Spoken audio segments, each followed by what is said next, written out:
दोस्तों, युद्ध के 1254 दिन हो गए हैं रूस और यूक्रेन के बीच, और मैं कल वीडियो नहीं बना सका था। आज देखते हैं दक्षिणी यूक्रेन में यानी जापोरिजिया क्षेत्र में क्या हो रहा है। वहाँ पे रूसी सैनिकों का बढ़ाव लगातार जारी है, प्लावनी और स्टेपनोहिर्स की तरफ, काम्यांस्का की तरफ से।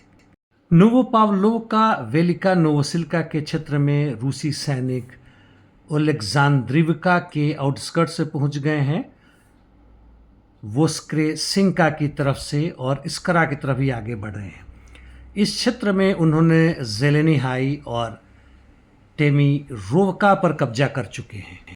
पोक्रोवस्क मिर्नोग्राद क्षेत्र में रूसी सैनिक मिर्नोग्राद के उत्तर में आगे बढ़ रहे हैं और उसके अन्य क्षेत्र यानी राजीन पर कब्जा कर चुके हैं।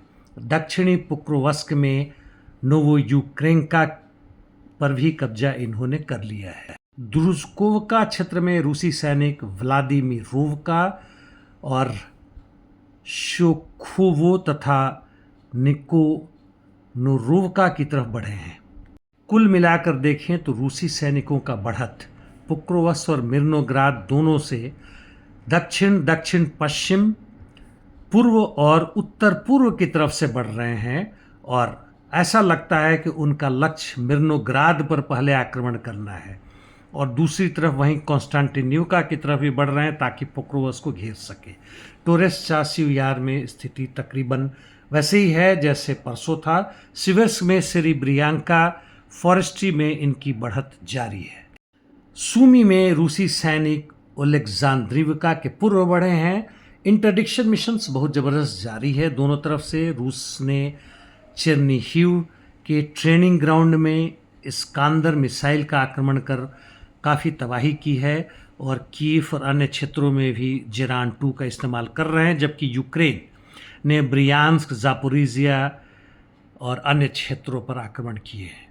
मिडिल ईस्ट की बात करते हैं तो एक महत्वपूर्ण सर्वे गैलप कंपनी द्वारा किया गया है, और इसमें पाया गया है कि केवल 32% लोग ही इजराइल जो गाजा में कर रहा है उसको समर्थन करते हैं, जबकि ईरान के खिलाफ केवल 38% लोग समर्थन देते हैं। इसके साथ साथ यह भी देखा गया है कि पूरे विश्व भर में, खासकर यूएस और यूरोपियन कंट्रीज़ में, इजराइल को एक निम्न स्तर से देखा जा रहा है, मोस्ट अनपॉपुलर कंट्री हो गया है।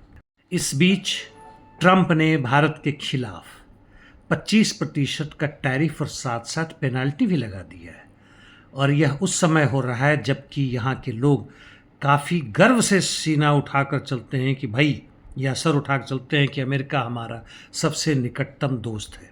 ट्रंप ने अपने AI समिट में यहाँ भी कहा है गूगल, माइक्रोसॉफ्ट, एप्पल कंपनियों से कि भारतीयों को नौकरी में ना रखें, और कई लोग वहाँ से नौकरी से बाहर कर दिए गए हैं। भारत के 7 कंपनी जिनका ईरान के तेल के साथ संबंध था उस पर भी बैन कर दिया गया है।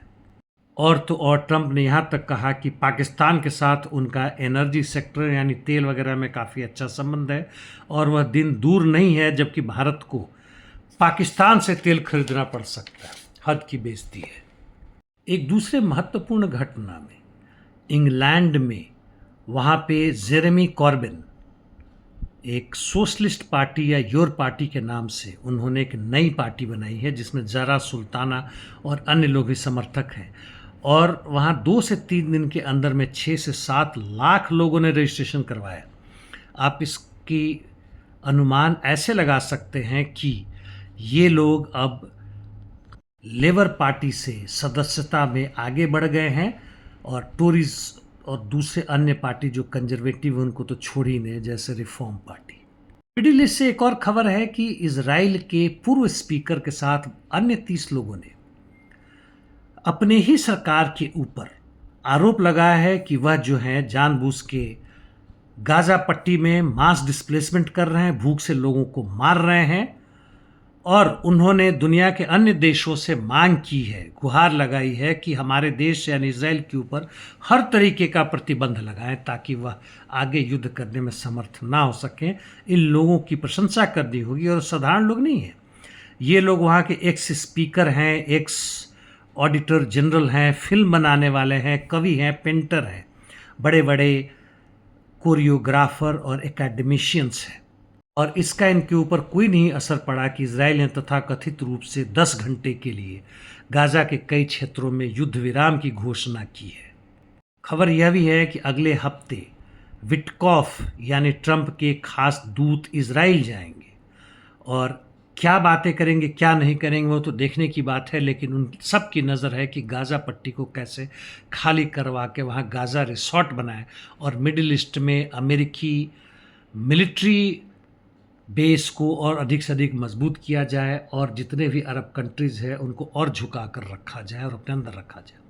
दोस्तों, यह पूंजीवाद या साम्राज्यवाद है और इसमें जब तक आम जनता नहीं जुटती, एक साथ संघर्ष नहीं करती अपने अपने देशों में, तब तक कोई भी बदलाव नहीं होगा। बाकी सारे बदलाव दिखावे होंगे। आज के लिए इतना ही, कल मिलते हैं। धन्यवाद।